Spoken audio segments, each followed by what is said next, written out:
Our last bit here is looking at the idea of quantifiers, where I may have earlier said qualifiers and I might later say qualifiers again. It's a mistake I make sometimes. They're very similar words that, for our purposes, do have similar meanings. But here, that quant in there kind of tells you what we're looking at, that we're looking at amounts of things in a statement, using phrasings like all, some, or no. So, for example, we might have a statement of flavor, all A are B, which you could change to something that say there are no A that are not B, or more exactingly, all poets are writers, there are no poets that are not writers. Then some A are B could be there is at least one A that is B, so some people are bigots is the same as saying at least one person is a bigot. Or no A are B is the same as all A are not B, no common colds are fatal, all common colds are not fatal. And then finally, some A are not B becomes not all A are B, which could be things like some students do not work hard or not all students work hard. We have to be careful about things being equivalent, like we see in this table here, as well as what happens when we want to negate certain quantifications. That if you negate something of form all or none, it becomes something of form some, because all of one thing means you have none of its opposite. And if you have both of those, then what you really have in reverse, what you have for a negation, would be some examples that don't fit either.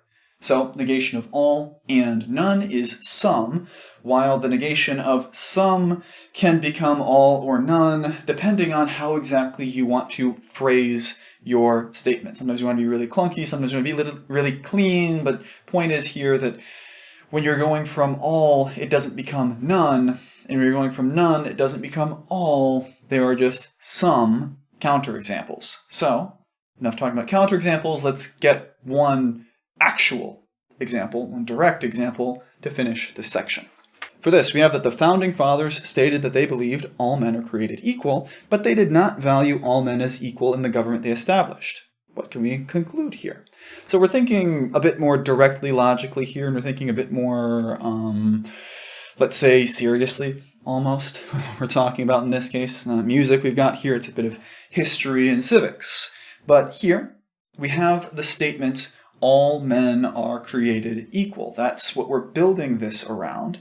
But because we have very, very clear examples of some men not being created as equal, which has changed over time, but, well, some people never seem to win those, we can conclude that the truth is not in the statement we were given. That is, because our original statement is false, the negation of it must be true. That's part of the power of a statement. It has two options, true or false. So if you negate a true thing, you must get a false thing. If you negate a false thing, like we have here, you must get a true thing.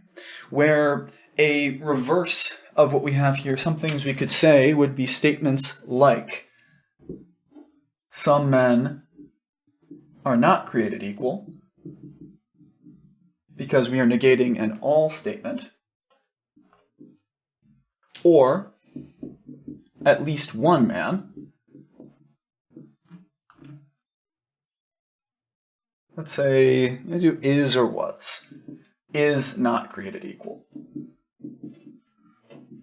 Not quite as much fun here, and like I said, the wording can be a little bit clunky, but, well, sometimes the truth is neither fun nor easy. That's how it works. Anyway, these are our basic ideas for what statements are. So in our next section, we're going to keep developing this idea by talking about what are called the connectives for statements, where we can take multiple statements together and talk about the truth and reasonableness and all of our other ideas that we've developed here in situations where we have multiple at the same time, multiple options, and one that depends on another. So we're getting next.